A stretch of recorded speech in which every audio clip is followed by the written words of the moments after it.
Hi, last night I finally got round to watching I think the only pre going over a cliff Luc Besson film that I hadn't previously seen, Nikita, his 1990 action thriller about a drug addicted young woman who is convicted for the murder of a police officer as part of a uh, gang raid on a pharmacy. She's sentenced to life in prison, but then is suddenly being taken off for an apparently lethal injection. She loses consciousness as she begs for her mother and wakes up in a cell and discovers that she has in fact been co-opted into a government program to train her as an assassin. Her handler is a figure named Bob, played by Tchéky Karyo, and he trains her over the months and years to become the perfect assassin, to use her womanly ways and her new skills to become the perfect killer. The second half of the film then sees her out in the field, uh, establishing a relationship with a cashier from a local supermarket and trying to hold down close to a normal life, the cover story of being a nurse, while also undertaking jobs for sinister government figures, which inevitably go wrong and result in calling in the figure of Victor the Cleaner, the psychotic character who later would inspire the title character in Leon in Besson's next film, Leon. Victor, played by Jean Reno, is a psychotic character who never met a problem that he couldn't solve with either pouring acid in the face or shooting it in the heart.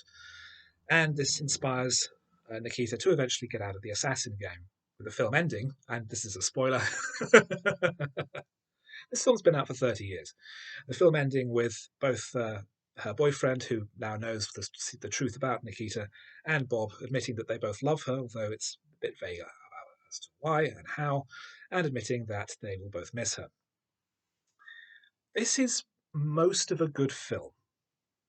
The early scenes with Nikita training and being an anti establishment figure, repeatedly besting her martial arts instructor, are engaging and entertaining, and we find out more and more about the way this secret organization is structured.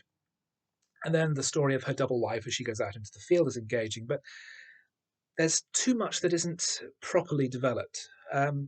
Besson's greatest skill is stylish action, or at least stylish visuals, and so many of his films are helped by keeping things simple. Leon, for example, as I say, his next film is much more of a fairy tale in a modern context, and it's his more recent films, like his biopic of Aung San Suu Kyi, which is now wildly outdated, um, where he really fell on his face in trying to tell much more complex character-based stories. So it's the character-based material in this film where it really falls down.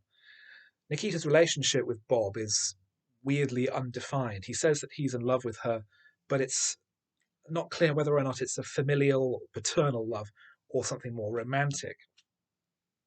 At the end of the film, where Nikita disappears, having got sick of her life as a government trained killer, it's weirdly low key and unsatisfying. Although it's the natural progression of the story, it does seem as though they just couldn't be bothered anymore and just decided to wrap up the film with the least amount of effort.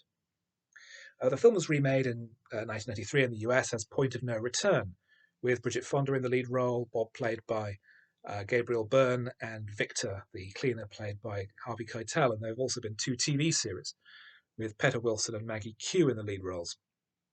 It's easy to see where the potential for all this comes from because the concept itself is very simple and very brilliant. It's just the attempt at adding complexity where Besson falls down. And it really shows his weakness as a director that even this early on, he really couldn't manage complex characters and should have stuck to stylish, beautiful action.